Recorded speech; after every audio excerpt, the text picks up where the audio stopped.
जगदीशपुर अवर निबंधन कार्यालय प्रांगण में 2 वर्ष पूर्व के सभी वेदावी दस्तावेजों को किया गया विनष्ट।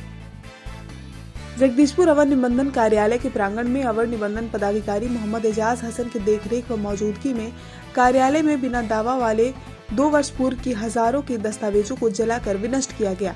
जगदीशपुर सब रजिस्ट्री ऑफिस के अवर निबंधन पदाधिकारी मोहम्मद एजाज हसन ने बताया कि बीते वर्ष 2019 से पूर्व के ऐसे सभी दस्तावेज जिनका दावा करने वाला कोई नहीं था, निबंधन कार्यालय में पड़े वैसे चयनित दस्तावेजों को मद्य निषेध विभाग बिहार सरकार के आदेश पर कार्यालय प्रांगण में ही जलाकर विनष्ट किया गया।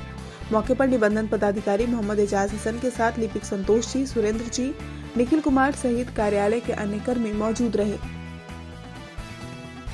भोजपुर न्यूज के लिए जगदीशपुर से अभिषेक हर्षवर्धन की रिपोर्ट।